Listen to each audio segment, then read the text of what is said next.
എൻ്റെ പേര് അനന്തു. എനിക്ക് മുക്കുടിയിൽ കുറച്ച് തോട്ടമുണ്ട്. ഞാൻ കുറച്ച് വർഷങ്ങളായിട്ട് കൃഷി ചെയ്യുന്നുണ്ടെങ്കിലും 2 വർഷമായുള്ളൂ മെയിനായിട്ട് നോക്കുന്നു. ഇടയ്ക്ക് എൻ്റെ സുഹൃത്ത് എൻ്റെ തോട്ടത്തിൽ വന്ന്. അപ്പോൾ അവൻ നോക്കിയപ്പോൾ വേര് വളരെ കംപ്ലൈൻ്റ് ആയിട്ടാണ് കണ്ടത്. ഏലത്തിനാണെങ്കിൽ ഒരു ഊർജ്ജമൊന്നുമില്ലായിരുന്നു. അപ്പോൾ അവനാണ് ഈ ഒറാങ് ഗോൾഡിനെ കുറിച്ച് എൻ്റെ അടുത്ത് പറഞ്ഞത്. അപ്പോൾ അത് വാങ്ങി ഇപ്പോൾ ഒരു 2 മാസം കഴിഞ്ഞപ്പോഴത്തേക്ക് ഏറെക്കുറെ റിസൾട്ട് ഉണ്ടായിരുന്നു.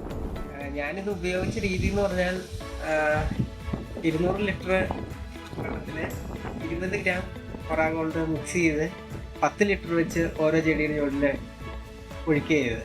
ഏലത്തിന് മൊത്തത്തിലൊരു മഞ്ഞപ്പായിരുന്നു. ഇത് പ്രയോഗിച്ച ശേഷം മൊത്തത്തിലൊരു പച്ച ഇതിലേക്ക് മാറിയിട്ടുണ്ട്. അപ്പോൾ വേറെ തോട്ടത്തിൽ വന്നവരൊക്കെ ഇത് എങ്ങനെയാണ് മാറ്റം വന്നതെന്ന് ഇങ്ങനെ ഒരു അന്വേഷണം ഉണ്ടായി. അപ്പോൾ അവരോട് ഞാനിത് ഇങ്ങനെയാണെന്ന് പറഞ്ഞാൽ അവരും ഇപ്പോൾ ഉപയോഗിക്കുന്നുണ്ട്. അവർക്ക് റിസൾട്ട് കിട്ടുന്നുണ്ടെന്നാണ് പറയുന്നത്.